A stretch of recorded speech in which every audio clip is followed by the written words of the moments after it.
Hablar con Jesús. Señor mío y Dios mío, creo firmemente que estás aquí, que me ves, que me oyes. Te adoro con profunda reverencia. Te pido perdón de mis pecados y gracia para hacer con fruto este rato de oración. Madre mía Inmaculada, San José mi Padre y Señor, Ángel de mi guarda, interceded por mí. Cuenta el Evangelio de hoy que Jesús fue a su ciudad, a Nazaret, el lugar de su infancia, el lugar de su juventud, donde aprendió de José el oficio de artesano. Y la gente le pregunta, al salir de la sinagoga, ¿de dónde le vienen todos esos milagros, toda esa sabiduría? Y se preguntaban, ¿no es este el hijo del carpintero? ¿No es su madre María y sus hermanos Santiago, José, Simón y Judas? Era el lugar del mundo donde Jesús había vivido, donde se había hecho carne, y gracias a una mujer, a María, había aprendido ese plan de Dios, había aprendido a trabajar, se había acercado a sus familiares, a sus primos, a sus parientes. Era el pueblo donde Jesús había vivido, y no lo reconocen. ¿De dónde le vienen esos poderes, esa sabiduría? Era una admiración tremenda, porque era el hijo de José, era el hijo de María, era uno de los suyos, uno más, y no entendían que era el Hijo de Dios. Era el profeta que hablaba en nombre de Dios y no se daban cuenta. Sin embargo, de tal manera sucedía que en ese plano horizontal, donde la cosa chata, lo ordinario, no permite descubrir quién era Jesús, nos ayuda a nosotros a pensar también hoy que era verdaderamente el Hijo de Dios. Era el que nos llamaba también a reconocernos como hijos de Dios, en medio de nuestras relaciones familiares, en medio de nuestro trabajo, en medio de nuestras cualidades y talentos, en medio de nuestras amistades y nuestra historia. El Señor quiere que lo reconozcamos. Y hoy festejamos a San Alfonso María de Ligorio, un santo en el siglo de las luces, un santo que también no lo reconocieron como tal. Te cuento un poco la historia. Era el siglo XVIII, era el siglo de las luces. Había una figura importante que estaba por nacer, entre medio de Voltaire, de Rousseau y de tantos otros ilustradores de aquella época. San Alfonso María de Ligorio nació el 27 de septiembre de 1696 cerca de Nápoles, en María Lenla. Recibió la comunión, se acercó a recibir también los otros sacramentos de la confirmación, pero tenía una vida normal, algo sencillo, nada extraordinario.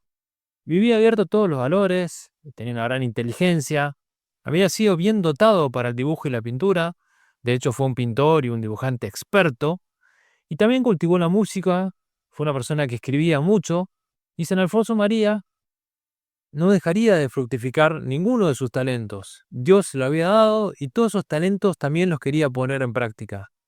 A los 16 años, y con dispensa de 4, es proclamado doctor en leyes. Imagínate vos que no solamente te recibiste de abogado, sino también doctor en leyes. Y el día 21 de enero de 1713 se le entrega la toga de abogado para instalarse a continuación en la cátedra doctoral. Ya era un montón. Y sin embargo no reconocían que era un santo que Dios enviaba en medio de la luz para transmitir también esa misma luz de Cristo. Cuando este abogado empieza a ejercer, se trazan unas conductas o unos puntos que tiene que practicar como buen abogado, como buen cristiano al fin y al cabo.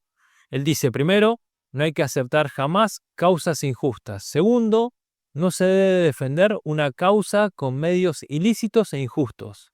No se debe gravar al cliente con gastos superfluos. Las causas del cliente se deben tratar con aquel cuidado con que se tratan las causas propias. Es necesario el estudio de los procesos para deducir de ellos los argumentos válidos en la defensa de la causa y tantos otros que no te voy a nombrar y que te animo a investigar, porque la verdad que es muy bonito también conocerlos.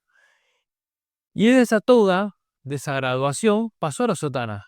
Efectivamente, tenía un carácter enérgico, muy arrebatado, muy autoritario, que lo dominaba con penitencia, que lo dominaba con dulzura, con alegría y con amabilidad. Y alcanzó la santidad, pero no fue un camino fácil. Fue un camino áspero, un camino estrecho. No fue para nada sencillo. Pensá que un hombre que sabía tanto, que brillaba tanto en la sociedad, de repente Dios lo llamó a la vocación sacerdotal. En el año 1723, cuando el Señor lo llama, lo elige, y no solamente lo elige, sino que también se despoja de esas vestiduras seglares y busca vestir la sotana que era propia de los clérigos. El 23 de septiembre, un sábado de las 4 témporas de otoño, lo tonsuran, le cortan el pelo y 3 meses después recibe las 4 órdenes menores: el ostariado, el lectorado, el exorcista y también como acólito. Esas dispensaciones de intercicios, como se llaman también, permiten que sea ordenado subdiácono primero y después diácono y al final sacerdote en el altar mayor de la iglesia metropolitana de Nápoles. Un napolitano total. Y en esos años de seminarista, propiamente sufrió un montón porque él quería aprender muchas cosas que ya sabía, otras tantas, pero le costó mucho porque tuvo tormentos, de dudas, de preocupaciones y muchos escrúpulos. ¿Sabes lo que son los escrúpulos? Esa falta de confianza, ese preocuparse por demasía. Y contaba él que estaba el precepto de no confesar cosas pasadas, si ciertamente no se podía jurar que fuera pecado grave y no confesado, pero para quitar toda inquietud, y dado que sus confesiones no habían sido maliciosamente defectuosas, en vista de que la integridad material no debe buscarse con grave daño de la conciencia y de la salud por causa de la inquietud, contaba él que se preocupaba mucho y demasiado. Se distraía de muchísimas cosas, pero era tal sus escrúpulos que lo llevaban a tener mucho miedo de la confesión. Solo fue el amor lo que permitió que él también superase esos miedos. Solo fue el amor lo que permitió que también buscase a esa esposa, que buscase a la Virgen, buscase al amado, buscase a Jesús. En estos días que ha tenido también la ceremonia de los jóvenes influencers, aquellos llamados a influir en medio de la sociedad como misioneros digitales, el Papa ha querido llamar a este jubileo de los evangelizadores digitales para manifestarle que también están llamados ellos a transmitir esas agentes de comunión, ese combate contra la polarización digital o esa falta de fake news que a veces crean mucha gente y que también estos evangelizadores están llamados a cuidarlos. Están viviendo la previa del jubileo de los jóvenes. Pero efectivamente los misioneros digitales o los influencers católicos, en este congreso que ha tenido lugar del 28 al 29 de julio de este año, en el año de la esperanza, nos anima también a nosotros a hacer herramientas, a ser guía espiritual, como también le tocó a San Alfonso María de Ligorio. Él se abandonó en Dios, no dejó de confiar en Él. Sabía que Dios le pedía muchas cosas, pero seguía confiando en Él. Se confiaba y se encontraba en Él como quien era un amigo. Encontraba en medio de los azotes, contaba él, a ese amigo que también quería cuidarlo. Ese amigo que, como repetía él, Dios mío, yo creo y quiero vivir y morir hijo de la Santa Iglesia. Quiero estar muy cerca tuyo. Venció, luchó y ganó. Tuvo dificultades, por supuesto, pero Cristo era su amor. También San Alfonso María de Ligorio, que fue siempre un hombre de fe inconmovible, pasó por el desierto purificador de la aridez y de la oscuridad. En una etapa incluso muy larga, Dios lo privó de sus acostumbrados consuelos. O sea, no tenía esa cercanía de Dios, pero encontraba en la misa esa tranquilidad, encontraba en la oración ese descubrir a Dios, como también lo descubría el mismísimo Moisés cuando hablaba con Dios cara a cara, como hemos leído en estos días. Buscar a Dios, encontrarse con Dios.